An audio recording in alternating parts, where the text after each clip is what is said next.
Bonjour, chers membres du jury, chers camarades. J'invoque l'être sensible qui est en vous. Si lorsque vous étiez enfant, on vous disait trop sensible et que c'était pour vous un aveu de faiblesse, peut-être pouvez-vous comprendre le sujet qui nous occupe aujourd'hui, la protection des êtres sensibles.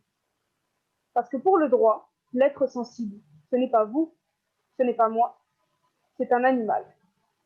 Une loi qui date du 10 juillet 1976 pose le statut d'animal sensible. Et c'est le premier pas.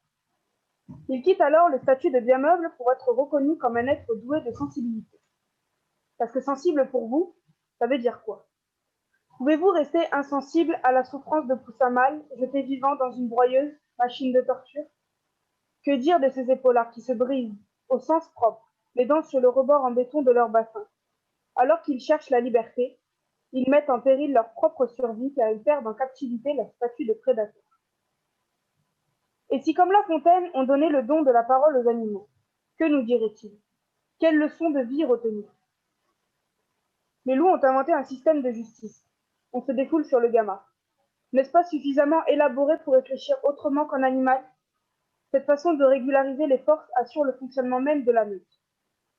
À l'inverse, la vie en communauté mène les suricates à se rassembler autour des bébés pour les réchauffer.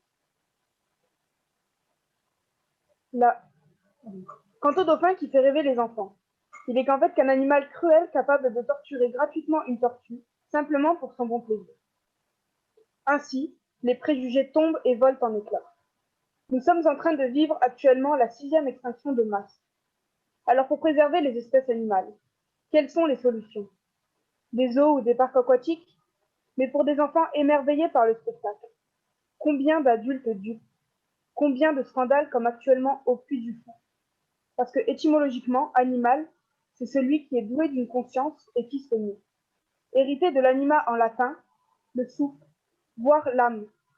Or justement, c'est ce manquement de mouvement que l'homme condamne par sa cruauté, ou au contraire, son élan de liberté, comme ce tigre tué au pied du terminus d'un tram parisien en 2017, car le protocole de sécurité ne laissait pas d'autre issue. Mais est-ce que la place d'un fauve est au cœur d'une capitale? Pour que nos enfants, justement, sachent comment dessiner un gorille ou un éléphant, il est peut-être temps d'organiser le partage de la planète entre nous et les animaux. Faut-il arrêter la chasse, l'élevage en batterie, la production de viande industrielle? Est-ce que le véganisme est la solution? Victor Hugo, qui a toujours milité pour les causes justes, indiquait justement que torturer un taureau pour le plaisir, pour l'amusement, c'est beaucoup plus que torturer un animal, c'est torturer une conscience. Moi, qui suis aujourd'hui devant vous, je me demande ce que peut bien ressentir la tueuse fortunée de la girafe noire sud-africaine face aux 900 kilos de frais d'épouse.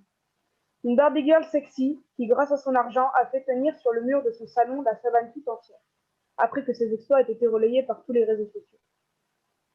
Soit l'alliance parfaite entre la belle et la bête. Mais dans cette histoire, qui est qui? Est-ce une façon pour elle de se sentir bien dans sa peau, supérieure, invincible, puissante parce que le prix à payer pour ce genre de trophée de chasse est exorbitant? Ou juste assez finalement pour être bien dans sa peau, d'homme ou de femme? L'homme est donc le prédateur le plus grand, le plus fort, qui tue pour le plaisir, comme un sport. Un sport de combat où les dés sont pipés. Ainsi, comme le souligne Georges Bernard Shaw, prix Nobel de littérature en 1925, quand un homme désire tuer un tigre, il appelle cela sport. Quand un tigre désire le tuer, il appelle cela férocité. À méditer.